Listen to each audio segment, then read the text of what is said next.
আজকে বিএনপি পুরো ইউটার্ন, ক্ষমতার জন্য পুরো ইউটার্ন।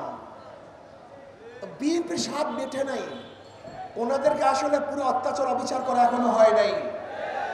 আওয়ামী লীগ সরকার যেই পরিমাণ নির্যাতন করছে তাতে ওনারা স্বাদ মিঠে নাই। ওনারা আবারও আওয়ামী লীগকে ক্ষমতা আনার জন্য পথ উন্মোচন করছেন। কারণটা কি? চোরে চোরে হালি, এক চোরে বিয়া করে আর এক চোরে হালি। 5ই আগস্টের গণবিপ্লবের আমরা অনেকেই অংশীদারি। 5ই বিপ্লবের সূচনা কি ছিল, দাবি কি ছিল, কেন মানুষ রক্ত দিয়েছে, জীবন দিয়েছে, এ সম্পর্কে কম বেশি আমরা সবাই জানি।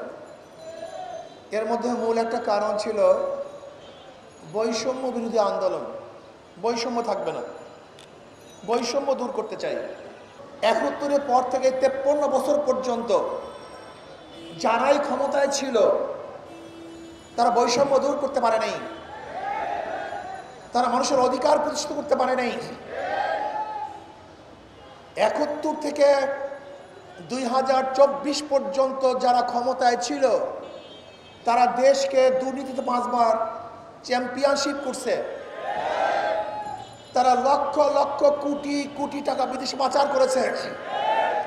যারা ক্ষমতায় ছিল বিচারবিহীন বহুত হত্যা করেছে, বহুত গুম করেছে, বহুত খুন করেছে। যারা 53 বছর ক্ষমতায় ছিল বহুত মা বোনেরা ধর্ষিতা হয়েছে। যে বৈষম্য দূর করার জন্য আন্দোলন করেছিলাম, সংগ্রাম করেছিলাম, কিন্তু আজও শ্রমিকরা তাদের অধিকার আদায়ের জন্য, তাদের ন্যায্য প্রাপ্তির জন্য আজকেও রাস্তায় আছে, আন্দোলন করছে। আজকেও শিক্ষকরা তাদের অধিকারের জন্য আন্দোলন করছে।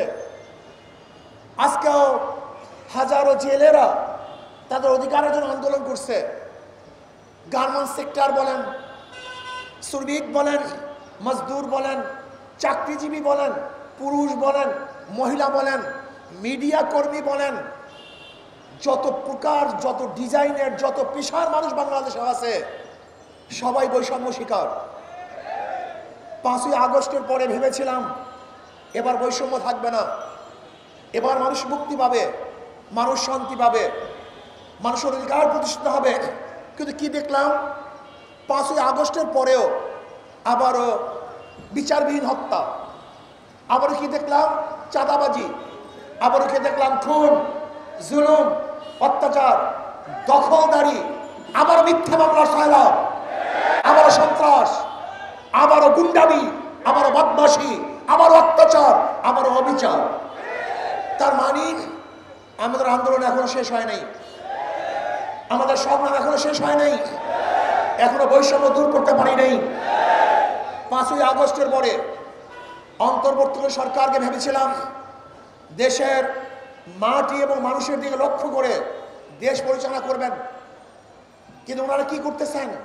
কোথার থেকে সেই ফারুকি নামীয়, কোথার থেকে এদেরকে নিয়ে আসছে, উপদেষ্টা করেছেন।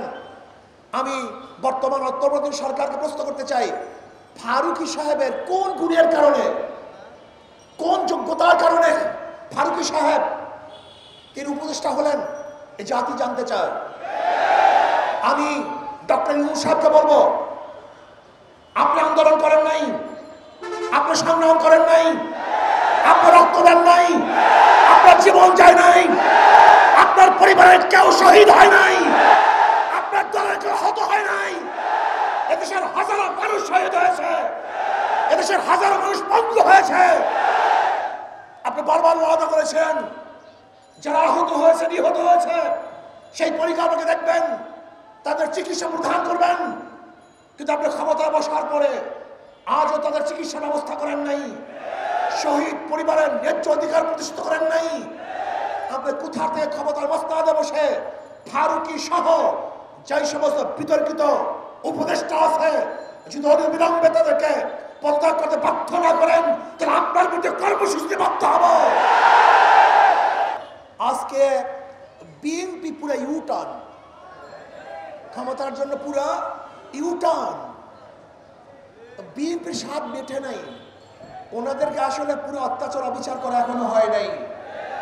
আওয়ামী লীগ সরকার যেই পরিমাণ নির্যাতন করছে তাতে ওনারা স্বাদ মিঠে নাই। ওনারা আবারও আওয়ামী লীগকে ক্ষমতা আনার জন্য পথ উন্মোচন করছেন। কারণটা কি? চোরে চোরে হালি, এক চোরে বিয়া করে আর এক চোরে হালি। এই 53 বছরে এরা সিন্ডিকেট করে বাংলাদেশকে লুটপাটের এক মহাসড়কে পরিণত করেছে। এরাই চাঁদাবাজি করেছে, এরাই দখলদারি করেছে, এরাই জুলুম করেছে, এরাই অত্যাচার করেছে, এরাই খুন করেছে, এরাই ধর্ষণ করেছে। জনগণকে ঐক্য হতে হবে, জনগণকে ঐক্য হতে হবে। যেই দলের মধ্যে চাঁদাবাজ আছে, যেই দলের মধ্যে খুনি আছে, গুমি আছে, দুর্নীতিবাজ আছে, তাদেরকে সাপোর্ট করবেন না, তাদের দল করবেন না, তাদেরকে ভোট দেবেন না। যদি জনগণ ঐক্য হন তাহলে কোনো দুর্নীতিবাজ আর ক্ষমতায় বসতে পারবে না।